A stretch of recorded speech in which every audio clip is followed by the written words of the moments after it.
Olá, vamos à nossa última aula do curso.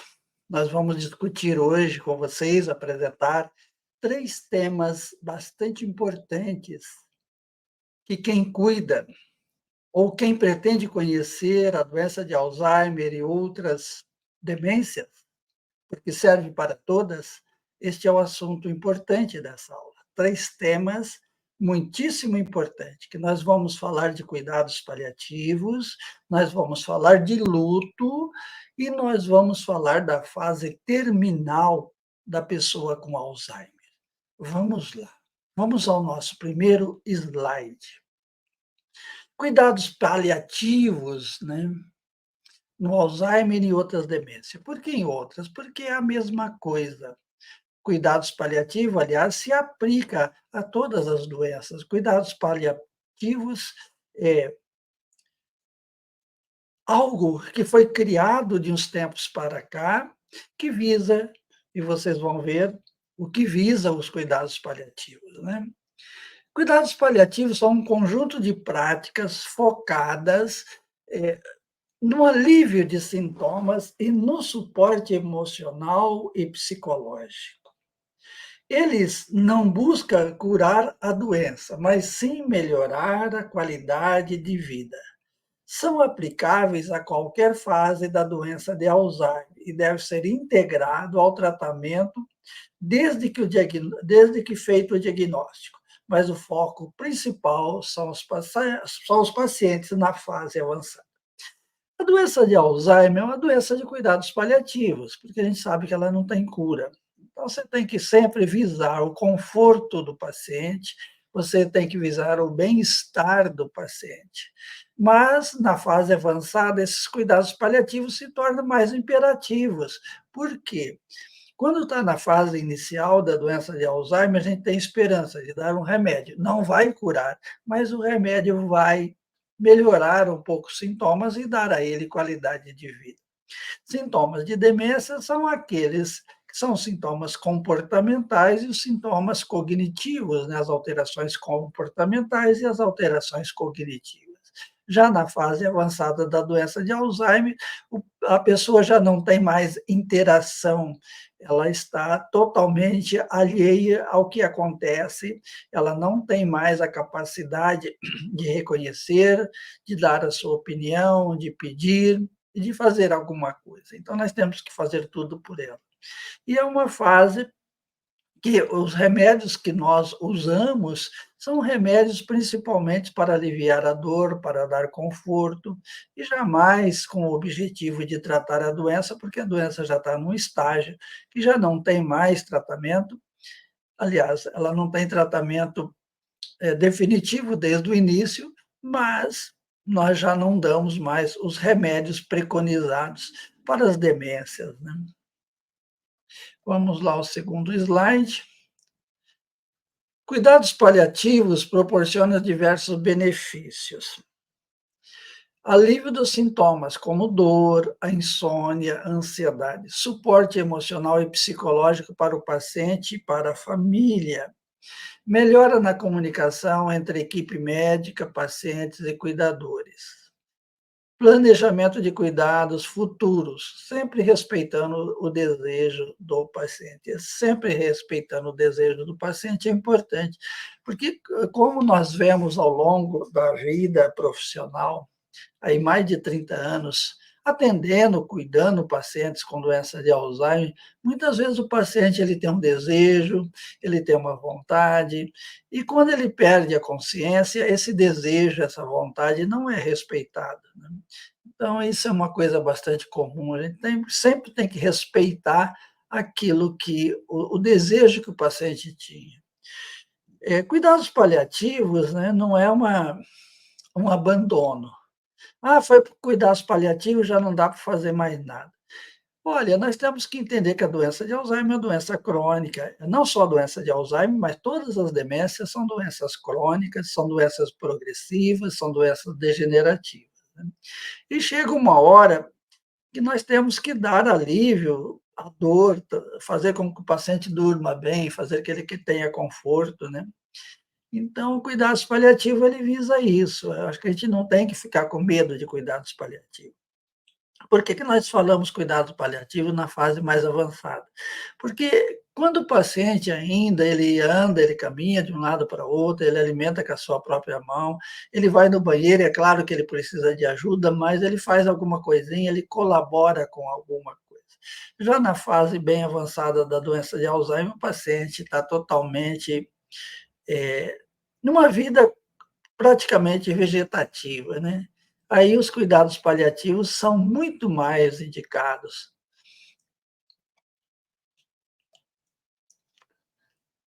Abordagem multidisciplinar, isso é uma coisa extremamente importante. Os cuidados paliativos envolvem uma equipe multidisciplinar que pode incluir médicos, enfermeiros, assistentes sociais, terapeutas e capelões. Cada profissional tem um papel específico contribuindo para o cuidado holístico e abrangente que atende às necessidades físicas, emocionais e espirituais do paciente e eu digo da família também, né. Então o médico ele sempre está presente, ele sempre está presente. Porque quem tem a prerrogativa de prescrever remédios é o médico, né. E muitas vezes o paciente precisa de remédio, ou remédio para aliviar a dor, ou remédio para aliviar a sua ansiedade, enfim, ele tem que manejar, ele tem que retirar, muitos remédios que já não está fazendo efeito, e só está tendo efeitos colaterais. Então, o médico mais o enfermeiro, ele é super importante. O enfermeiro, ele sempre está ali para orientar a família, ou ele mesmo fazer os serviços que precisa ser feito, como administração de medicamento, administração de alimentação, mudança de decúbito, né? E administração de medicamentos. Então, ele tem um papel importante. O assistente social ele tem um papel importante, porque o assistente social ele leva para a família, né, todas aquelas orientações pertinentes a problemas a serem resolvidos, no caso, por exemplo, né, se o paciente não tem uma necessidade atendida, como fazer para ser atendida essas necessidades, como que fica, por exemplo, a aposentadoria, se o paciente é aposentado, quais os direitos, quais os caminhos que ele tem que percorrer, né. Os terapeutas são mais diversos, como terapeuta ocupacional, fisioterapeuta, fonoaudiólogo, nutricionista, o psicólogo para dar apoio à família, tudo isso é muito importante. Todo cuidado paliativo que se preze, tem uma equipe completa e não falta os capelães, né. Eu vivi muito tempo em ambiente hospitalar e nos hospitais sempre tem o trabalho dos capelães. Normalmente são religiosos que têm uma disponibilidade de tempo, que têm uma formação para ser capelão. Não é apenas ser um pastor, não é apenas ser um padre, ou não é apenas ser um leigo. Capelão ele tem um treinamento, ele aprende a ser capelão, porque além de ele levar, conforto, espiritual para a pessoa, para o paciente, para a família, ele também tem que entender o estágio que o paciente está, ele tem que entender as necessidades do paciente, as necessidades, da família. Então, a contribuição do capelão ele é muito importante, seja ele, católico, seja ele, eh, evangélico ou de qualquer denominação religiosa. Nós temos que atender às necessidades do paciente e às necessidades da família. E a necessidade espiritual nessa hora de muita dor, de muito sofrimento, ela é extremamente importante. Nós estamos dando a esse paciente, em cuidados paliativos, aliás, uma atenção global a ele, uma atenção holística. Eu não gosto assim muitas vezes de falar holística, porque dá uma conotação mais esotérica, e não tem nada disso. Holismo é total, né? Inclusive o espiritual, o social, né? O médico, todas as terapeutas, todos os profissionais envolvidos nesse cuidado.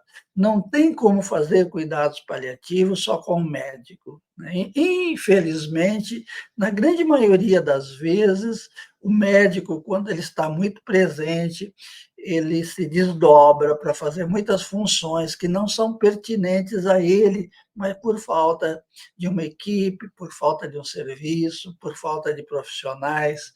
Profissionais tem no mercado, não é falta de profissionais, é falta de serviços. Eu acho que toda cidade, aí com mais de 20.000 habitantes, deveria ter estruturado um serviço de cuidados paliativos, porque cuidados paliativos não só envolve o idoso com demência, mas envolve desde uma criança com câncer, por exemplo, numa fase bastante avançada da doença, cânceres em qualquer idade, você entendeu? Doenças pulmonares graves, doenças cardíacas graves, doenças degenerativas, doenças crônicas, né? Tem tantas pessoas que são portadores de paralisia cerebral, por exemplo, que a família muitas vezes precisa de uma ajuda e não tem a quem recorrer.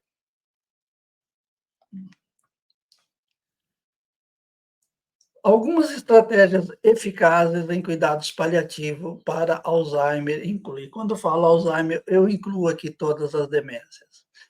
Gerenciamento da dor e outros sintomas físicos. O paciente ele não sabe falar, olha, me dói a minha barriga, me dói a minha coxa, me dói o meu joelho, me dói a minha cabeça, né? Mas este gerenciamento da dor, nós temos que cuidar. Por exemplo, se o paciente tem febre, se o paciente está respirando com dificuldades, nós temos que aprender a notar essas dificuldades, esses problemas que vão aparecendo, esses sintomas que vão aparecendo, levar ele até o médico para ver se isso é grave, para ver se isso tem condições de ser resolvido, né? Estabelecimento de uma rotina diária que promova conforto e segurança. Por exemplo, o banho. Qual que é a rotina do banho para esse paciente? Tem uma equipe de cuidados paliativos de um determinado convênio que eles dão banho durante todo o dia. Por exemplo, uns eles dão banho de manhã, outros no meio do dia, outros o banho à tarde. Porque a equipe é pequena, ela não tem condições de atender tudo no mesmo horário. Então, ela vai se desdobrando. Tem pessoas que tomam banho de manhã, tem pessoas que toma banho à tarde. Então, essa equipe vai lá ajudar ou mesmo executar o banho dos pacientes, né? Então, tem que se criar uma rotina. Terapias ocupacionais e atividades recreativas que estimulam o corpo e a mente. Isso são pacientes na fase menos avançada da doença de Alzheimer, né? Suporte nutricional adequado. A pior coisa que tem é o paciente morrer de fome ou morrer de sede. Nós não podemos deixar isso acontecer, mesmo ele não se expressando que está com sede, ou mesmo ele não se expressando que não está com fome. Mas nós não podemos deixar isso acontecer. O suporte nutricional é para calcular as calorias, calcular a quantidade de alimento que precisa e a quantidade de água também. Sessões regulares de comunicação com a equipe médica para ajustar os planos de cuidado conforme necessário. Então, toda a equipe ela tem que se trocar informações, se não puder reunir fisicamente, mas que se faça uma reunião online, precisa ter comunicação entre toda a equipe. Eu participei de um serviço de cuidados paliativos, que todos os dias cada pessoa deixava ali a sua evolução, né? Numa mesma folha, numa mesma sequência. Por exemplo, eu passava lá, a enfermeira já tinha feito a evolução dela, ela escrevia na ficha, no prontuário do paciente, o plano, o que ela constatou, né, se o paciente piorou, se o paciente teve alguma intercorrência, ela colocava ali o plano do serviço de enfermagem durante o dia. Aí depois passava o fisioterapeuta também fazendo a sua programação, a nutricionista, o capelão ele fazia a sua evolução, sabe, ele colocava: "A família está muito aflita, a família está com muita dor", eu orei, eu rezei por eles, eu passei por eles, eu trouxe a comunhão, por exemplo, o padre trazia, ou o capelão católico trazia comunhão para os pacientes, enfim, cada pessoa dando a sua contribuição e tendo uma comunicação, ou uma comunicação verbal, ou uma reunião periódica de toda a equipe, ou deixando por escrito, porque as pessoas vão passando e vão, lendo, vão anotando, ou mesmo hoje com a facilidade de fazer uma reunião online. A família e os cuidadores têm um papel essencial nos cuidados paliativos. É super importante. Manter uma comunicação aberta com a equipe médica ou com a equipe multidisciplinar. A família tem que ter essa comunicação. Sabe? Tem, olha, ele está piorando. Se, por exemplo, agravar, eu não, a família decidiu que não quer levar para o hospital. Enfim, precisa ter essa comunicação entre a família e toda a equipe. Participar ativamente no planejamento e na implementação dos cuidados, né. Hoje a família representa o paciente, o paciente não consegue verbalizar, ele não consegue falar, ele não consegue expor as suas vontades e suas opiniões, e ele é representado dignamente por um familiar cuidador ou por vários cuidadores familiares, pessoas da sua família. Depois buscar apoio emocional e psicológico para lidar com estresse, com carga emocional toda, desde lá da fase antes do diagnóstico até essa fase, o familiar precisa de um apoio psicológico para lidar com essas dificuldades, né. Estabelecer uma rede de apoio que inclua familiares, amigos e grupos de suporte. Lembre-se, cuidar de si mesmo é fundamental para poder cuidar bem do outro. Cuidar de si é, como nós sempre insistimos, né? Precisa, é uma necessidade, não tem como.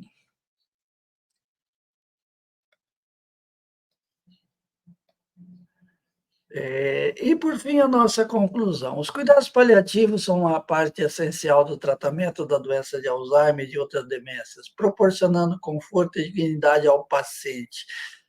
Ao adotar uma abordagem compassiva e informada, podemos melhorar significativamente a qualidade de vida dos nossos entes queridos. Como nós falamos, cuidados paliativos não é abandonar, cuidados paliativos é cuidar, quem ama cuida, eu sempre insisto nisso, né.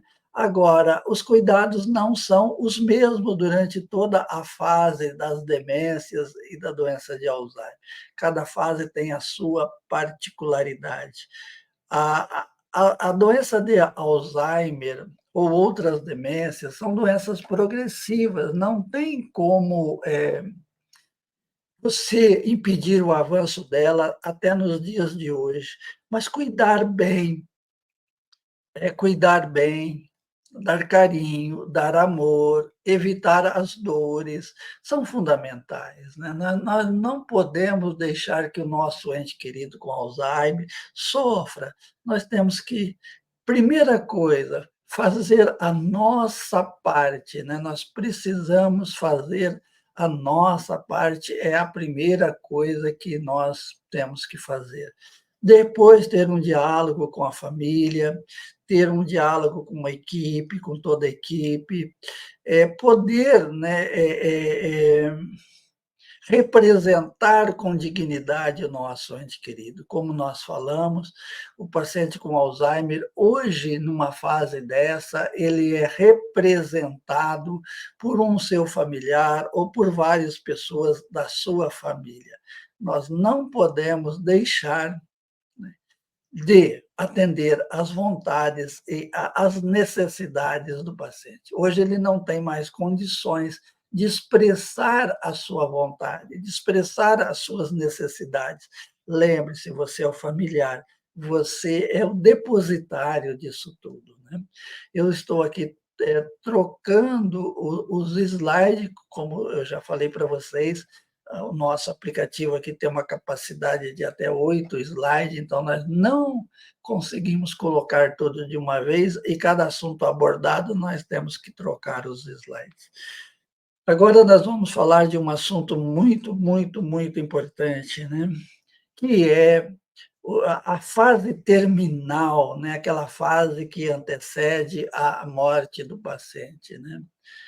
A fase terminal da doença de Alzheimer é marcada por sintomas graves, incluindo perda significativa da memória e da função cognitiva, quer dizer, o paciente já não tem mais. Incapacidade de realizar tarefas diárias, incapacidade total, né? Dificuldade para engolir, perda de peso, o paciente vai perdendo peso e vai emagrecendo, né? Maior tempo de sono, às vezes ele dorme muito mais, apatia, ele não tem mais aquela interação com a família, não tem mais aquela interação com as pessoas. Problemas com mobilidade e incontinência, ele não anda mais, ele não anda sozinho, ele tem dificuldade para caminhar, já na fase mais terminal, é uma apatia muito grande. Muitas vezes o paciente ele só geme, ele não tem assim nenhuma maneira de se expressar. Na fase terminal também é a fase que nós temos as infecções de repetição, principalmente pneumonia e infecção urinária.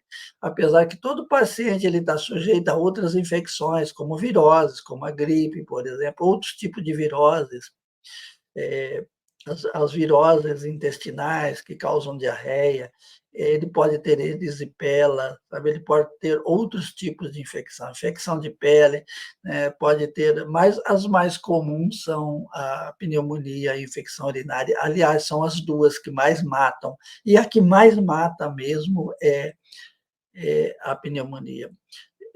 O paciente também ele vai perdendo funções, como a função renal, o rim vai se deteriorando nessa fase, ele vai tendo, por exemplo, um comprometimento pulmonar, porque ele ainda perdeu a capacidade de tossir, a respiração vai ficando cada vez mais curta, vai ficando, a oxigenação do sangue diminui, né? Outra coisa bastante comum na fase terminal é a rigidez muscular. Muitas vezes o paciente assume a posição fetal. Hoje é mais difícil de ver pessoas em posição fetal, porque a atenção da fisioterapia sempre é maior, mas eu ainda vejo paciente em posição fetal. Quer dizer, a pessoa dobra os braços sobre o tronco e a perna, ele se torna um rolinho, seria como uma criança, um feto, né, dentro do útero. Ele assume essa posição, e é uma posição dolorosa, porque leva uma rigidez muscular, né, extremamente avançada, nós não conseguimos esticar o braço dele, por exemplo. Isso é doloroso, isso é triste, né? Aumentos de secreção, principalmente a secreção pulmonar. A pessoa muitas vezes afoga na sua própria secreção, mesmo não tendo pneumonia, né? Mas isso é a matéria-prima para que a pneumonia se desenvolva. Vamos lá ao próximo slide. Suporte emocional é crucial. Ofereça um ambiente tranquilo e familiar para o paciente, né? Mantenha o quarto dele limpinho, cheiroso, o quarto decorado, coloque ali as decorações que a pessoa sempre gostou. Se ele gostava de flores, coloca lá flores. Deixe um ambiente bem gostoso, não deixe um ambiente insalubre, porque insalubridade também é uma fonte de infecção. Mantenha a comunicação, mesmo que o paciente não entenda. Chega para o paciente: "Bom dia, pai, bom dia, mãe, como que você está? Eu estou aqui para lhe ajudar", mesmo que ele não entenda, porque através das nossas palavras nós passamos uma energia positiva, nós passamos uma energia gostosa.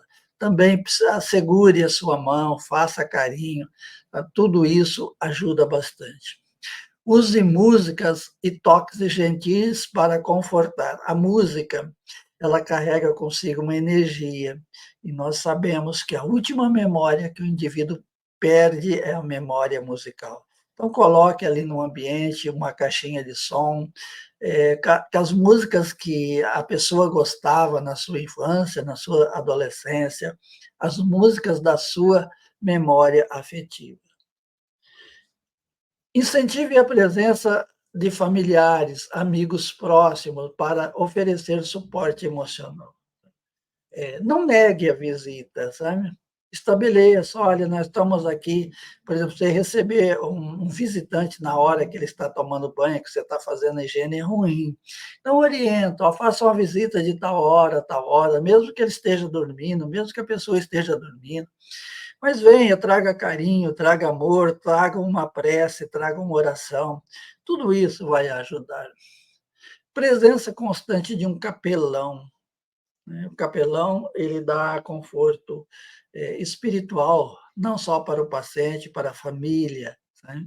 Nós sempre incluímos isso, não só a visita do fisioterapeuta, a do fono, da nutricionista, do médico, da enfermeira, mas também a presença do capelão.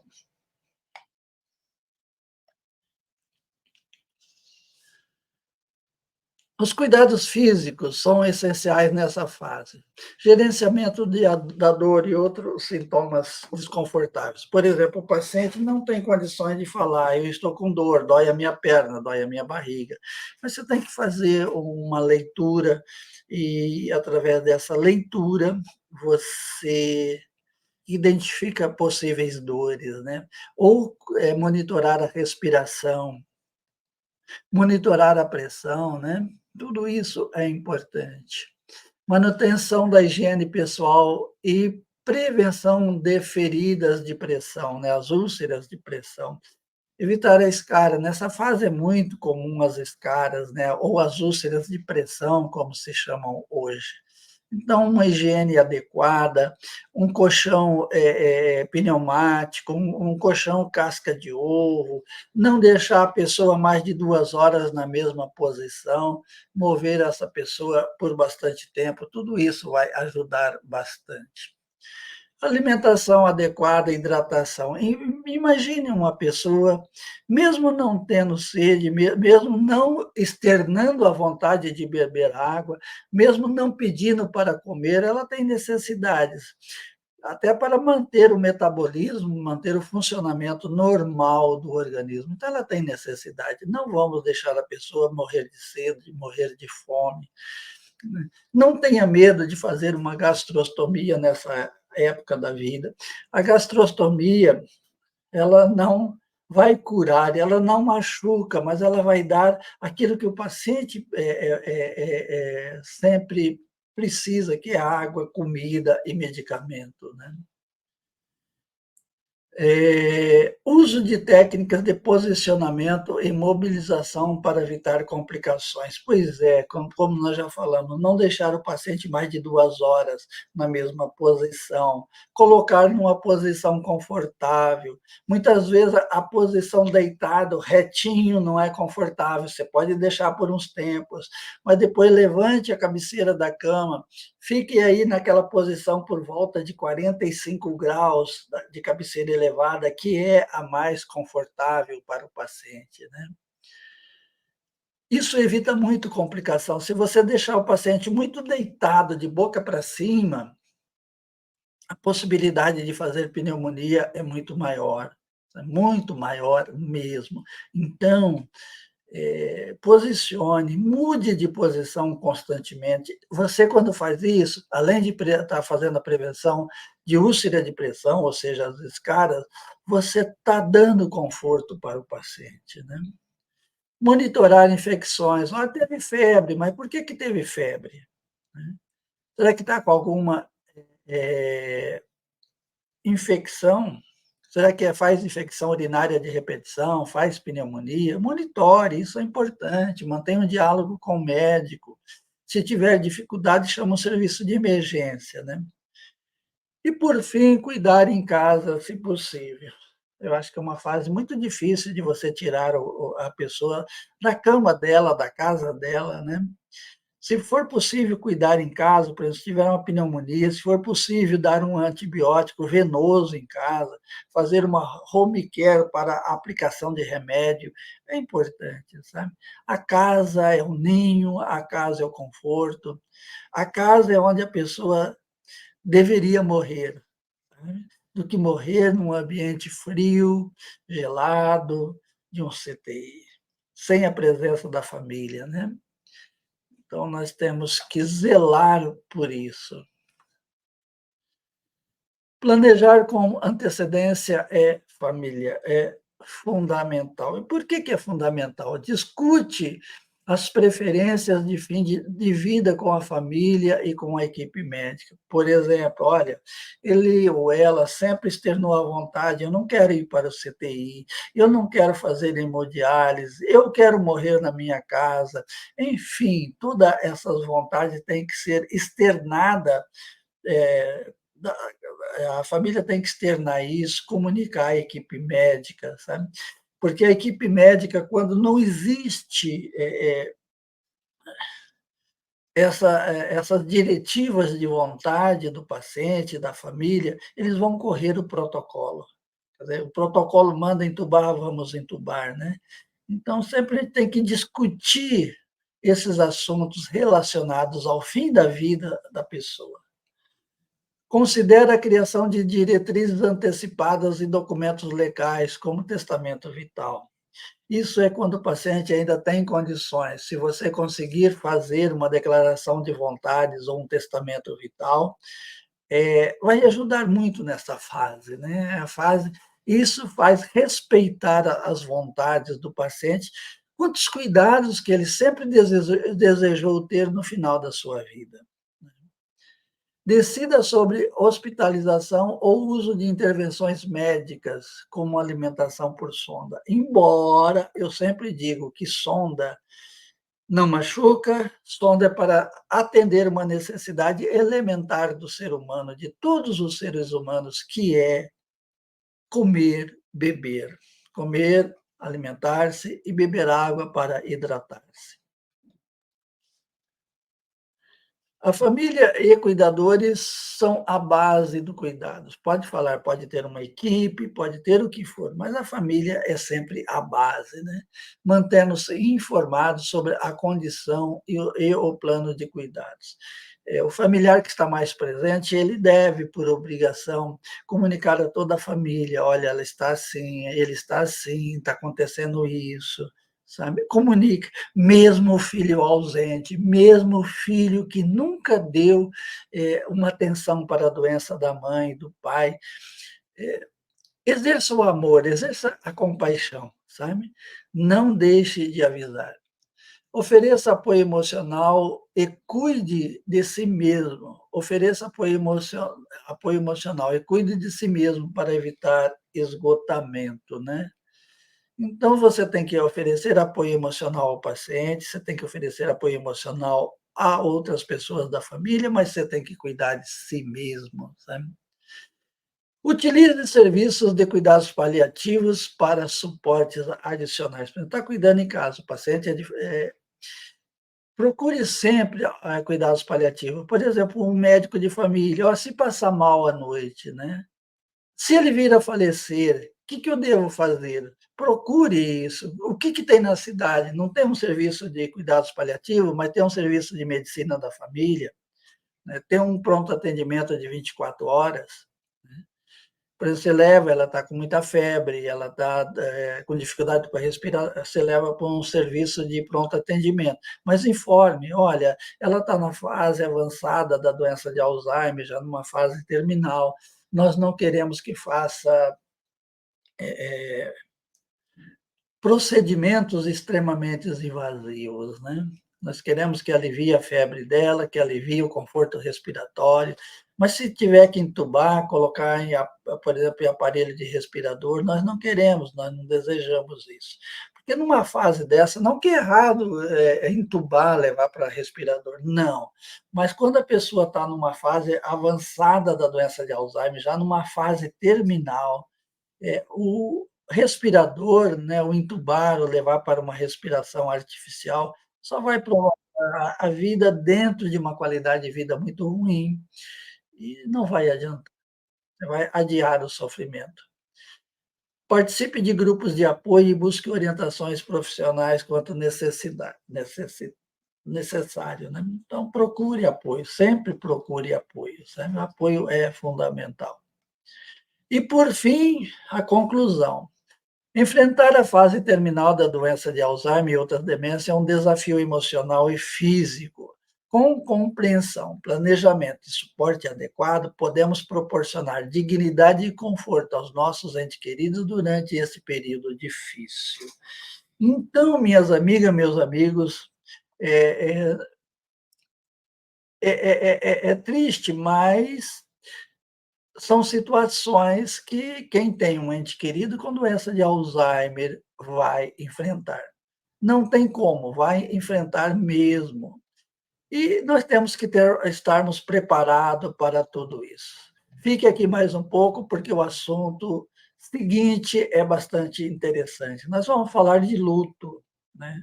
Nós vamos falar de luto e é uma outra situação difícil de falar, né, mas que ela sempre está presente, né. Aliás, é uma ordem natural das coisas os filhos enterrarem aos pais. O contrário, né, você está vivendo uma inversão natural das coisas. Quando é que um pai, uma mãe, por exemplo, enterra um filho, isso não faz parte da ordem natural das coisas.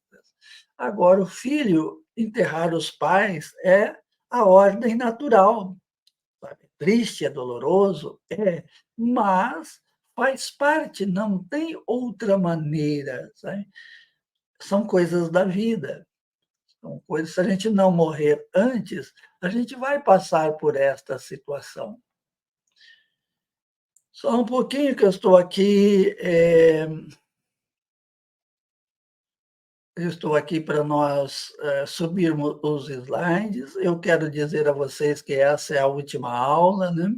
Eu fiquei muito feliz em ministrar esse curso e nós vamos passar por uma fase, eh diferente, nós vamos marcar uma aula, eu vou dar um link para vocês, nós vamos ter um contato mais direto, não vai ser uma gravação.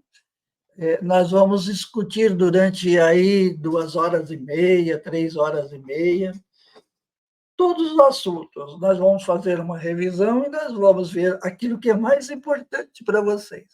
Eu tenho disponibilidade,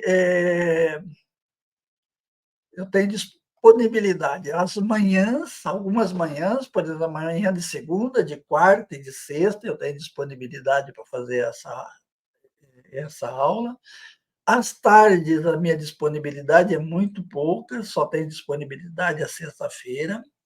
E à noite, não sendo os dias da live, que é terça e sábado, eu tenho disponibilidade às noites de segunda, de quarta, de quinta e de sexta-feira, para nós fazermos a a para nós fazermos o nosso encerramento do nosso curso, de maneira bem legal, bem gostosa, sabe, onde todos, podem fazer as suas perguntas e a gente interagir. Agora vamos falar sobre luto. O luto é um processo composto por várias fases que podem variar de pessoas para pessoa. Nós não temos um modelo de luto, eh, um modelo só.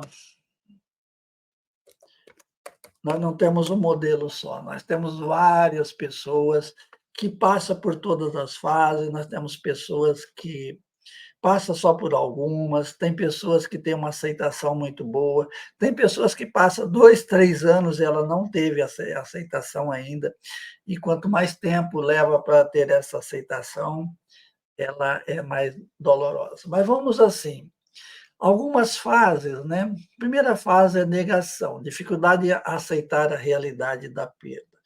Eu digo assim que as pessoas ainda não se deram conta. Parece que aquilo não é uma verdade. Segundo, é raiva, né, raiva, o sentimento de frustração, injustiça, né, é uma fase que muitas vezes a pessoa fica, né, será que se ela morasse em outro lugar, tivesse um tratamento diferente, sabe? Tem revolta até com o médico, né. Aliás, eu nunca fui em velório de paciente, porque é um ensinamento que vem lá desde Hipócrates. O velório do paciente, a cerimônia fúnebre do paciente, é para a família fazer as suas despedidas e chorar a sua dor com a presença do corpo da pessoa falecida, né. Mas eu sempre depois eu ligo, eu recebo no meu consultório, eu faço uma visita, dependendo da disponibilidade para levar conforto. Mas aí a fase mais inicial é aquela fase, né, de dificuldade de aceitar, de frustração. Depois vem a fase de barganha, né, a tentativa de fazer acordo ou buscar explicações. Por que que a minha mãe, por que que meu pai é uma pessoa tão boa, tão amável foi? Por que tem tanta gente ruim que não vai? Eu preferia morrer no lugar dele, no lugar dela, sabe. Essa barganha, ela é bastante importante, é bastante, presente, aliás. Depressão, profunda tristeza e sensação de vazio. Isso a grande maioria tem, né, o vazio é muito grande, não tem aquela pessoa mesmo sendo um caquinho de gente, ali, numa cama, morrendo aos pouquinhos, mas ela era mãe, ela era pai, ela era uma pessoa, querida, né. E depois vem a aceitação, que é o reconhecimento e adaptação à nova realidade. Tem pessoas que têm uma adaptação muito rápida, tem pessoas que demoram muito na adaptação. É importante lembrar que essas fases não são lineares, ela não é uma fase retinha, a pessoa pode passar por várias fases ao mesmo tempo, né. E também pode ser de uma ordem diferente, não é que eu coloquei aqui a negação em primeiro e a depressão e no penúltimo que a sequência é essa, não, cada um tem a sua fase, sabe. Luto antecipatório é comum em casos de demência. O luto ele pode começar muito antes da morte, à medida que o ente querido perde a capacidade cognitiva e física, né. Então, as demências, né, elas são lutos antecipados, né. Envolve a dor pela perda das capacidades e da personalidade de cada pessoa, né. Fala: "Pô, meu pai, a minha mãe era muito inteligente, era uma pessoa trabalhadeira, fazia isso, fazia hoje ela não consegue fazer nada. Ele era uma pessoa educada, hoje ele dá berros, ele dá grito, que saudade eu tenho daquele tempo", né. Então isso também é uma forma de luto antecipado. Permite que os cuidadores comecem a processar a perda antes que ela ocorra, preparando emocionalmente para a fase final. Eu tenho uma reflexão filosófica que eu gosto muito, sobre a doença é um ato preparatório para a morte. É triste quando uma pessoa, por exemplo, morre de acidente ou tem uma morte muito repentina, porque a família não se preparou para a morte. Foi uma coisa muito abrupta. A pessoa, né, por que que o indivíduo, quando ele tem uma doença, ele entra em coma? Quer dizer, ele vai perdendo a consciência para ele mesmo não ter consciência do seu fim.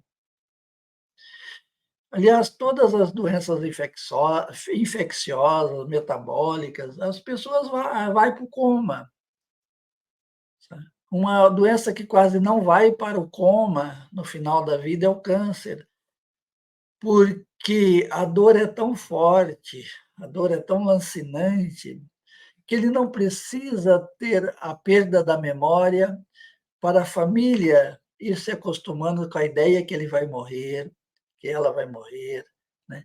A própria pessoa chega uma hora que ela deseja a morte, que seria um alívio. A própria família deseja a morte do seu ente querido, por mais paradoxal que seja, do que vê-la sofrer tanto assim, sabe.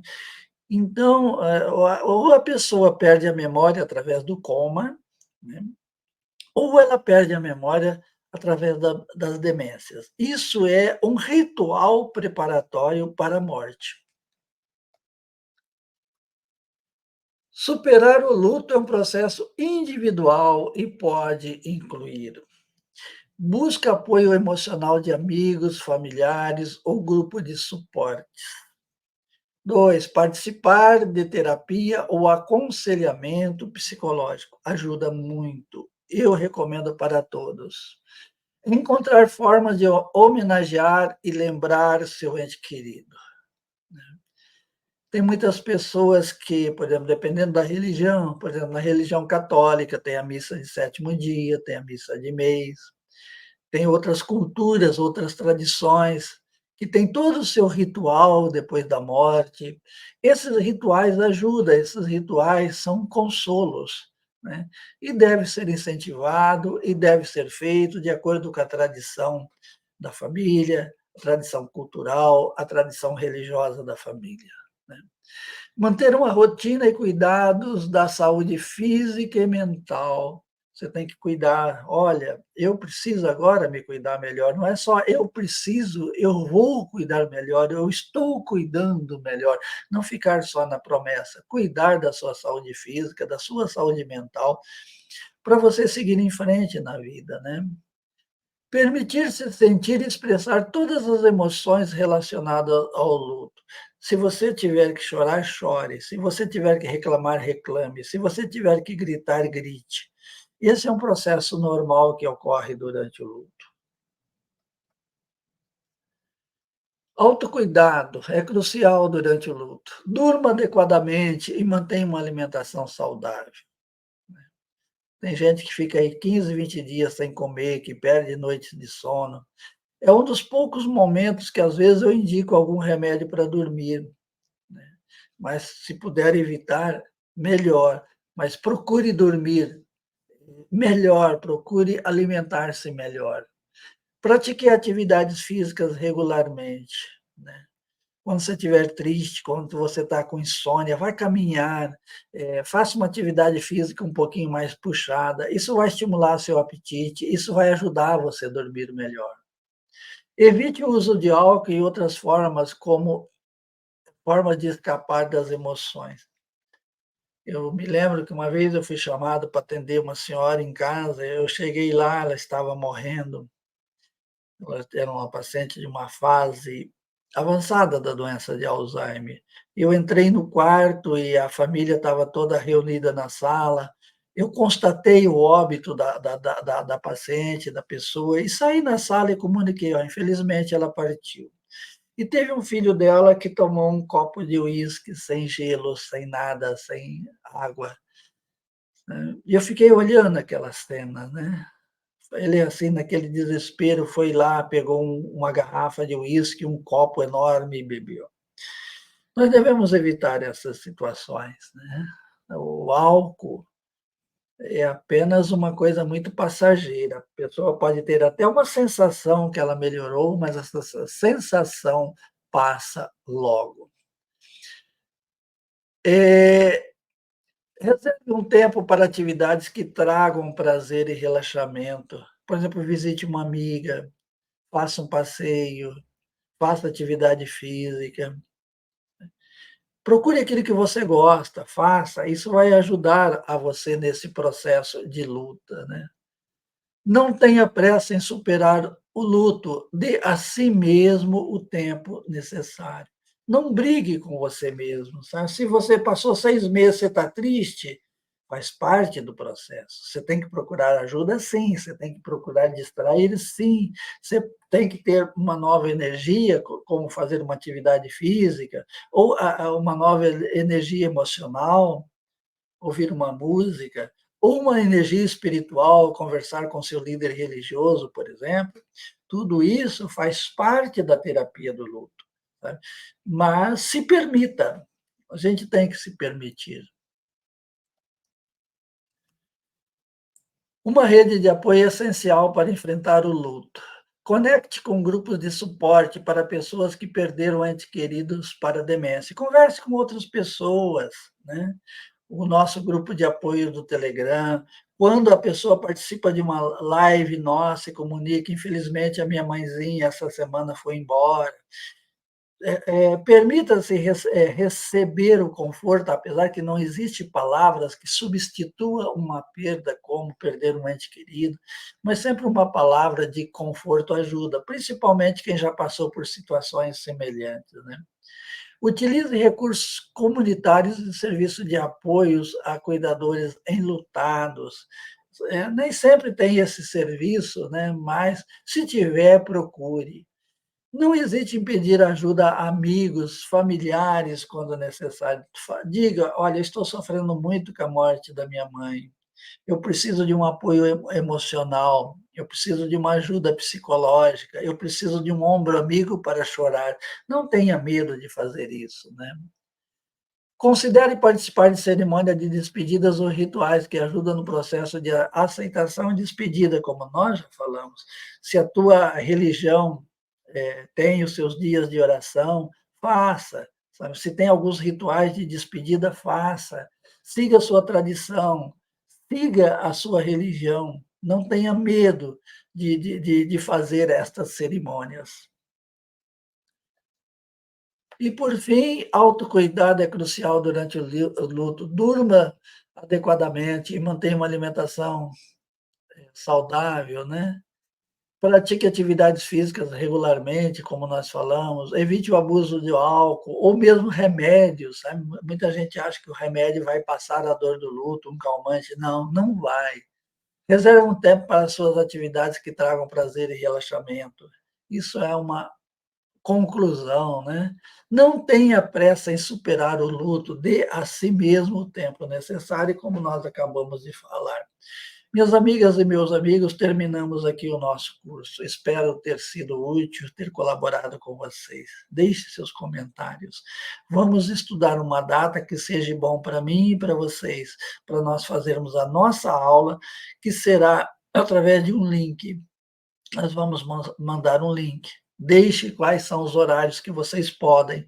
Eu não vou poder, não vou poder, como é que eu vou falar? Atender os horários de todos, né, mas quem não pôde, eu vou manter o link para assistir, tá. Meu muito obrigado, um beijo no coração de vocês. Não deixe de fazer perguntas, não deixe de participar de nossas lives. Foi um prazer fazer esse curso de maneira voluntária, de maneira gratuita. Meu muito obrigado, até o próximo. Minha